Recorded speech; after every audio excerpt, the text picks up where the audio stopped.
Greetings, everyone. This is Couch Talk with CV. This is my couch, and this is CV. Uh, the topic for this video is, have we gone overboard with personality profiling and labels?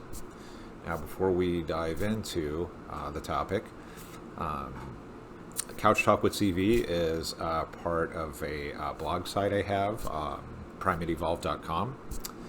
And this channel features the video versions of the written blogs. Of course, as always, feel free to comment. Just that also, as always, I ask that keep the comments civil, and hopefully we can have mature, productive conversations about this topic, and of course the other ones featured on this channel as well. So with that, let's go ahead and dive in. Again, the topic for this video is, have we gone overboard with personality profiling and labels? So let's start with these questions. Are you INFJ, or an empath, or a healer, or a nurturer, or a thinker, or a reader, or a listener, or your love language is quality time, or your personality color is yellow, or green, or blue?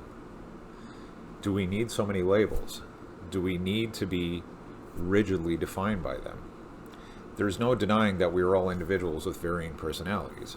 Some people are more extroverted, some more introverted, some more aggressive, some more passive, some are mediators, some are dominant, some are more submissive. Our meaning purpose in this world is predicated on how exactly we interact with others and with ourselves.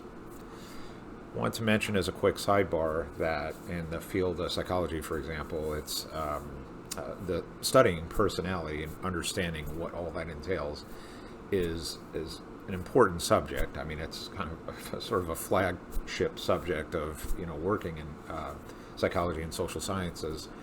However, this video, of course, addresses some of the extremes with that, like getting into this sort of trap or cycle of just over-identifying ourselves and maybe creating some limitations out of that. Back to the topic here, more specifically. Some people have an inside voice, meaning they show one type of personality when alone or not in a public setting, and some people have an outside voice showing a public-facing personality. Some people mix both depending on the circumstances. Yet even though we are complex beings in a clinical sense, some people even have various personality disorders. Why are we so increasingly hung up on labels? Why do we hold so tightly to them? We humans are highly pattern-seeking creatures. This can vary some from individual to individual, yet we generally like to establish some degree of structure to make sense of our existence and place in the world. We use labels to help identify common patterns of behavior, interactions with other humans, and even with how we categorize all forms of life, industry, organizations, politics, religion, you name it. Now imagine introducing yourself entirely in labels. Hi, I am C. I'm an introverted extrovert, thinker, reader, agnostic, observer, bodybuilder, engineer, scientist, empath, artist, free spirit, healer, classic liberal, carnivore. I'm sure I could add labels all day long. And while these labels may be pretty accurate, have some degree of accuracy, do they make me sound truly unique? Do they make me more empowered? Do they keep me from going through an existential identity crisis? And when we get to the core of it, is personality profiling highly necessary at all? It's not to say that understanding personalities in depth is not important. However, it is causing people here in the West, particularly, to become too enabling of personality types and attributes. In other words, let's say you refer to yourself as an empath. Yes, that means that by nature or by some form of social conditioning, you tend to demonstrate a higher degree of compassion and concern than, say, someone who is less prone to be that way. However, perhaps that same person was that way, and then she went through some traumatic experience that shut down some of the empathy. Or that same person one day decided to read a self-improvement book and grew to become much more empathetic, hence also becoming an empath, if you will. In other words, aren't we all capable of adapting and tuning our personalities than what is often portrayed in everyday conversation? And why do conversations often have to entail so much self-identification? Let's say you're at work, you walk into a conference room with some of your peers to attend a meeting. One of your friends strikes up a short conversation with you. Hi, Tracy. How are you? Hi, Ashley. I'm feeling a little down. Then Ashley replies, I know. I'm an intuitive. I can sense your pain. And like, quote, empaths, some people are more in touch with intuition.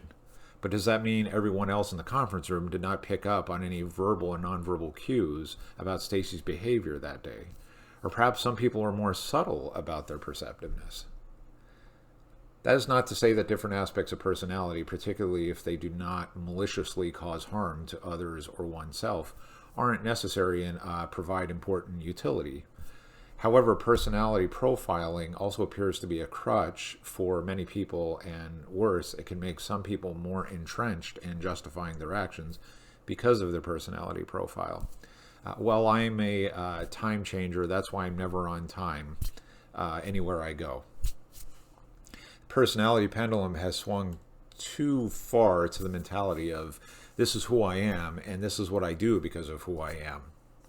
Labels certainly have their place. We need well-organized systems of identification for a whole host of crucial reasons.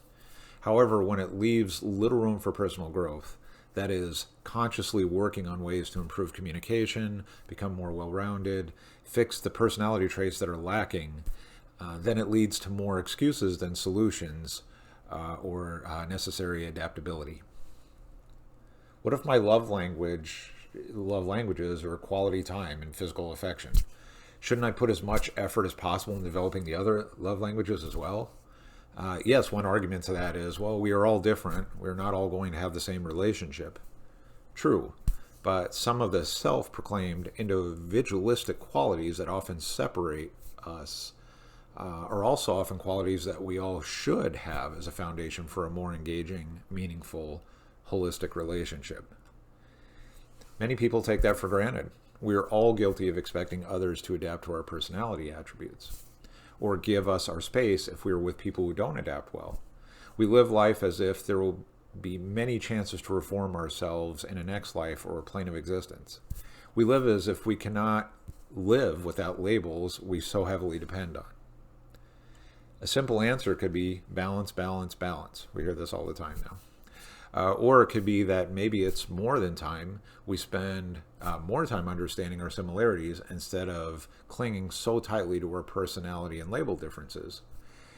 Yet it is important to be an individual, to have your own unique experience in this almost surreal life.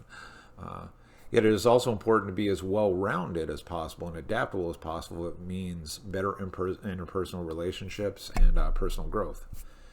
We can't be all things to all people, but we can strive to be a foundational set of shared qualities with our fellow humans. Let's all grow for the better together. Thanks for watching.